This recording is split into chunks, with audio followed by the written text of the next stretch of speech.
وما انت بتابع قبلتهم او نا تتابع کیږي د قبله د دوی اے پیغمبره د دین پس چې ستا کومه قبله ده خانه کعبه دا منسوخ کېدو والا نه ده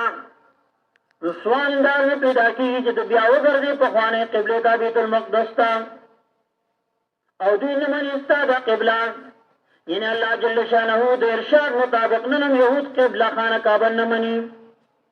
یهود قبله کعبه دای نه منلې نه مني بلکې دوی په خپل قبله کې مخالف دي په خپل قبله کې یعنی یهود قبله صخره بیت المقدس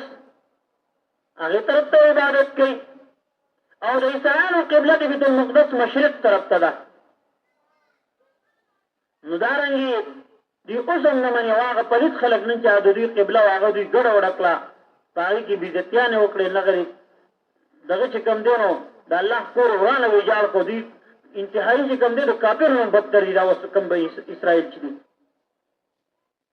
دومره ناکاره دومره بدکرداره دومره انتهایی د زناورو نه ورلاندې چې انسانیت خو دا د انسانیت ښکاري نه الله پیغمبر دی ولنې اتبعت اهواءهم اے پیغمبران که ته لاړې د دوی په خواهشاتو پسې پس د هغې نه چې رالې تا ته علم بیا هم د دوی د خواهې تابعداري وکړې نو بېشکه به دغه وخت کې به ته د بې انصاف ونه شي الله پیغمبر ته وایي که د یهودو نصارو خبره دې ومنله او نن زموږ حکمرانان لګیا دي او د هغوی د استقبال دپاره څه نه کوي الله پیغمبر ته وایي ما بلې کما نو ای د نن زمانې حکمرانانو تاسو چې نن دغه یهودو ته عیسایانو ته سخت کده کړی او ټیټ کړی دی په کوم انداز کې دوی تاسو دوی ته وړاندې کېږئ الله به چېرته هم دا خلک معاف نه کړي او دا څوک چې به خاموشي دا به هم پاتې شي انتهایی چې کوم دی د مسلمان دپاره ډېره او هغه د مسلمانانو ایمان تللی دی نن هغه یهود لګیا دي فلسطین خو پرېښودي چې کوم دی په یمن باندې شروع وکړه تاسو ته پته او دغه امریکا ورسره لګیا ده هغه بمان او دغه رار دی سبا له دې نورو نمبر دی الله هم ګوري دا چې یاره په دې بل مې راوست سبا ستا نمبر دی ځه ته به څه کوې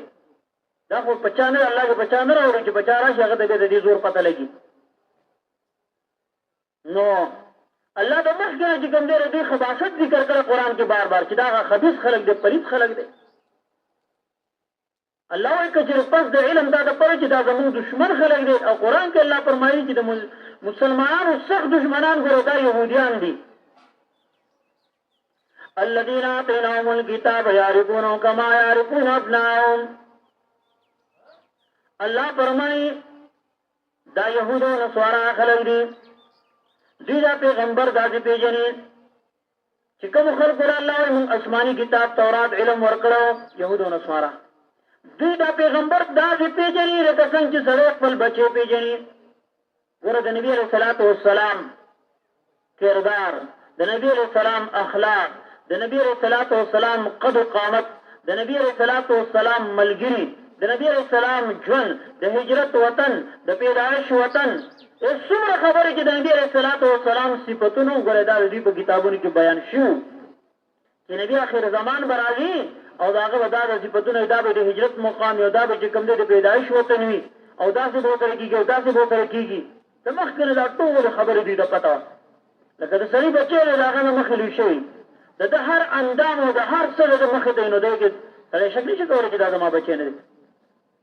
نو دغه شان د نبي علیه الصلاة والسلام د ټول ژوند د ټول بدن د ټول هر څه چې کوم دی دوی واقف وو خو بیا هم دوی صد عناد حسد راواغسته او منکر شو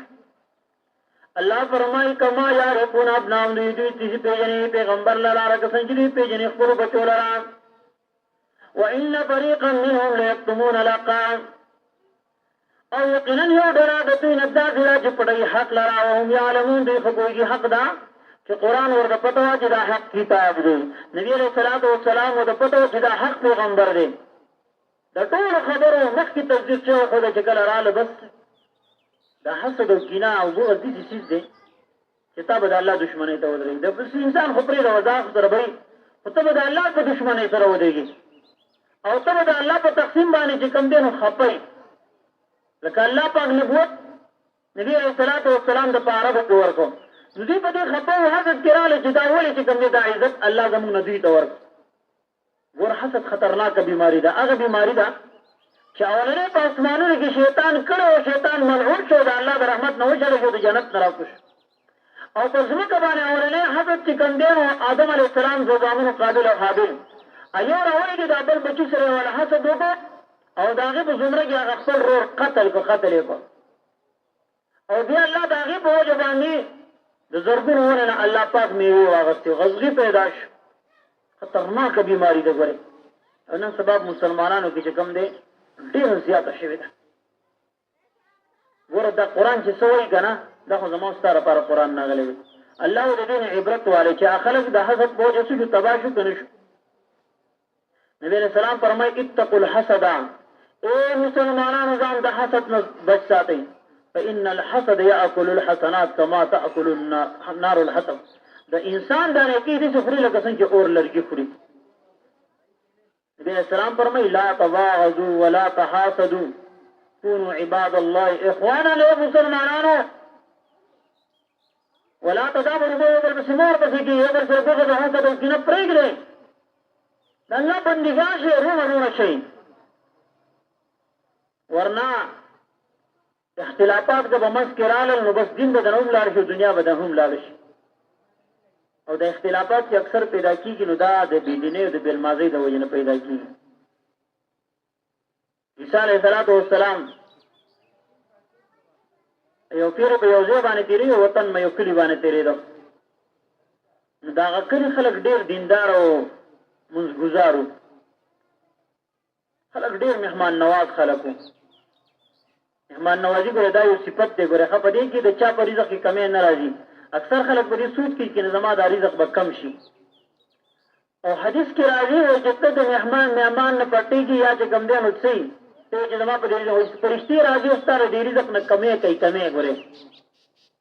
یا د نه کومه نقد روپۍ راځي په بل ځای کې الله تعالی استعمالوي. باقاعده ګوره دا روایت خو موږ په دې نه پوهېږو. موږ ظاهري طور موږ ته دا شی نقصان ښکاره کېږي، نو دا دین سره تړلی دي. نو دارنګې هغه چې کوم دی نو هغه مهمان نواز خلک وو. عیسی علیه السلام یې د ځان سره روان کړي، یو کس یو باغ ته ننوتی. باغ ته ننوتی، یو انار دانې راوشکوله. د هغې هرڅه چې کوم دی ګلاس ته اگر ګلاس هم ډک شو باقي هم پاتې شو.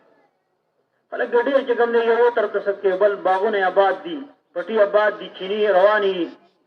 عیسی علیه السلام تپوس کوي د خلکو نه، لکه ماشاءالله دا خلک خو ډېر آباد دي. خلک ورته وایي دا خلک دیندار او مزګزار دي، خلک یې مزګزار دي. څه زمانه تېره شوه، ډېره زمانه بعد په هغه کلي واپس راغی. چې واپس راغی ګوري په دې لارو کې دا دیوالونه پرتې دي، دا ګډوډ دی خلک. څوک په یو بل باندې څوک چاته سلام هم نه کوي، مهمان نوازي هم نشته دی. د کلي کم باغونه کم پټي چې دا ټول وچ شوي دي، ګډوډ ډېر څه. څوک چاته ست نه کوي. نو بیا په تپوس کوي هلکه دا خلک بېدینه شوی یعنې بېلمازه شوی دی. بېلمازۍ د وجې نه خلک د اتفاق ختم شوی دی. لارو کې کوڅو کې دیوالونه پراته دي، کاڼي پراته دي، اتفاق ختم شو. هغه برکات لاړل، باغونه وچ وو، اوبه وچې شولې. دا د څه وجې نه؟ دا د بېلمازۍ د وجې نه. قسم دې د خدای نه یره پکار ده. مسلمانانو د الله دا کورونه آباد کړي. د دې حالاتو نه دا خلک نه یېرېږي. اذان ورته 15 وخته جومات کې کېږي، الله اکبر الله اکبر.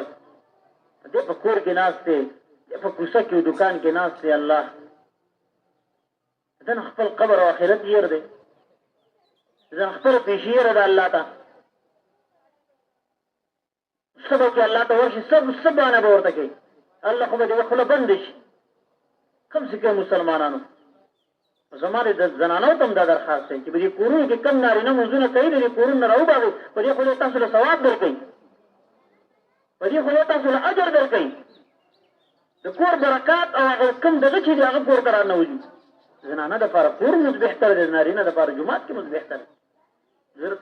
نو دارنګې د دې سره چې کوم دی نو هغه برکات راځي. الله فرمایي نو دوی حق پټ کو. الله فرمایي د نبی علیه الصلاۃ والسلام دغه خبره کوله چې نبی علیه الصلاۃ والسلام د یهود داسې پیژاندو لکه څنګه چې دې خپل بچن خو حسد راواغې د حسد د وجې نه چې کوم دی دې حالاتو د وجې چې الله ملعون کو الله پې لعنت ورېږه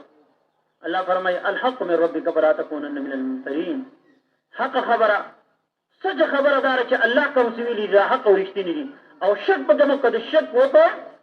من شک فقد جکه چې شک وکړو دې تباه او برباد شي ختم شي نو که د قرآن د الله په حکم کې د شک راغلی نو خو د مسلمانۍ نه ووت چېرې دا ګلان لیوني شوي دي چې دا چغې وباسي ځان له چې کوم دې زړه وخوړه بس څوک به څه کوي څه به کوي خو زموږ خپله ذمهواري ده موږ خپله ذمهواري ادا کړه اوس نه منل او منل دا د هر سړي خپل اختیار دی بسم الله الرحمن الرحیم ولئن آتیت الذین او کچر تراوړو پیغمبره کسانو ته اوتل کتابه چې ورکړل شوي دوی ته کتاب علم د کتاب بکل آیاتن هر قسمه دلائل او هر قسمه معجزې ما تبعو دوی تابعداري نه کوي قبله دغه د قبلې ستا کراوړو دوی ته هر قسمه دلائل دوی تابعداري نه کوي د قبلې ستا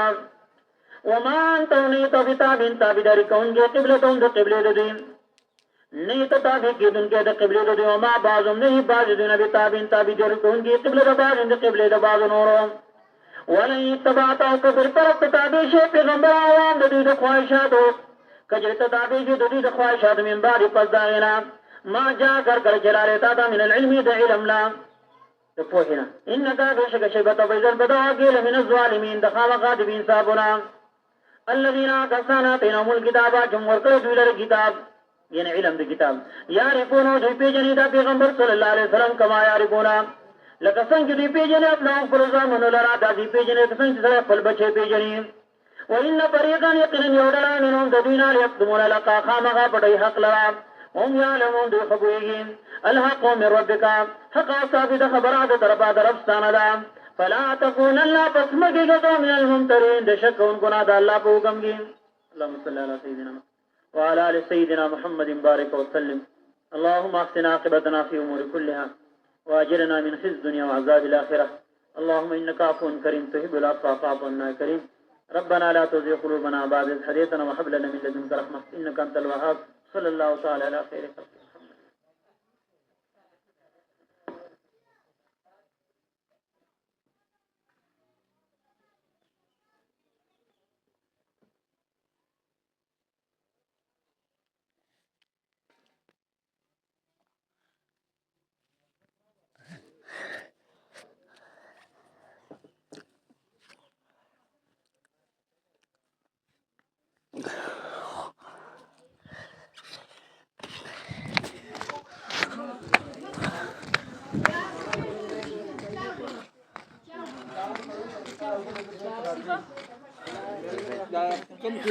اوس په یو بل راګوي برو